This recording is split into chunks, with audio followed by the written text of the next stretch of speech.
Professor Frederico, nós estamos vivendo, acabamos de terminar um ano bom de crescimento do Brasil, ano passado, mas a perspectiva para esse ano, tanto por conta do cenário já econômico brasileiro, política monetária, instabilidade internacional, é um ano que deve ser mais desafiador em termos de crescimento.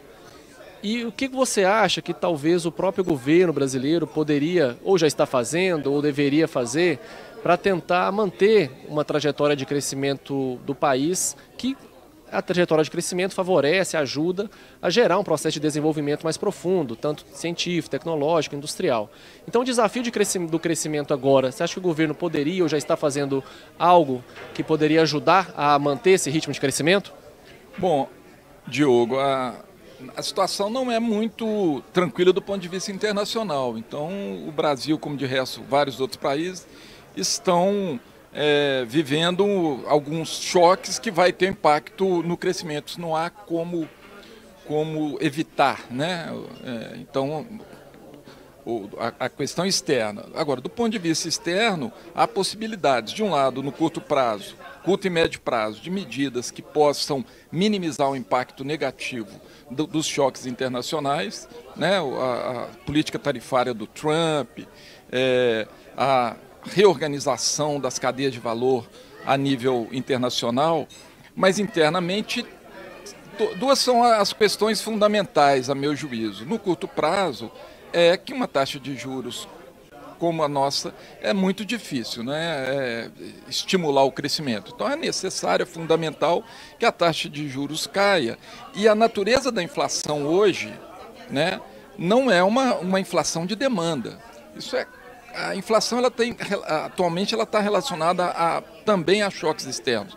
O dólar no início do ano sofreu aumentos significativos que vai rebater na inflação com pouco resultado das taxas de juros. Então, me parece que uma taxa de juros mais razoável pode contribuir de um lado. De outro, a política fiscal ela tem amarras muito fortes, né?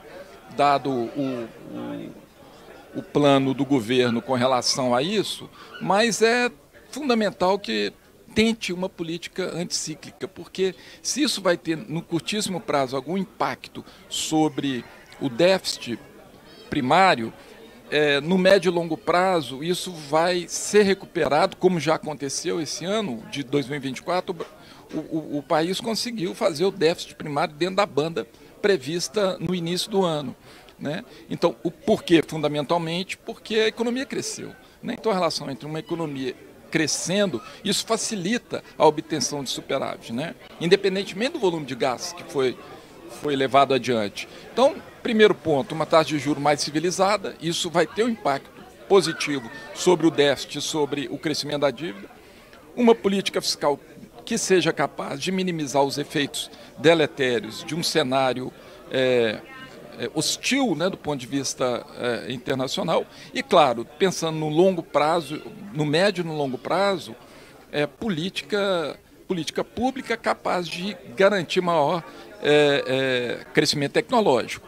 E a política industrial hoje, que já foi iniciada em 2023, ela tem um potencial bastante razoável, né, de resultados bem-sucedidos, né? A política do BNDES, de crédito, idem, né? Porque nós sabemos que o ponto fundamental para se crescer é investimento em ciência e tecnologia.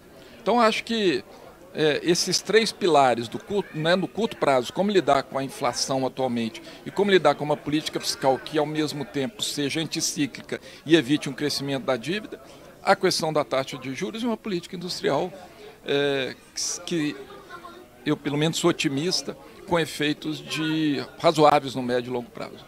Então, esses são os desafios, que não são poucos, mas, enfim, me parecem possíveis.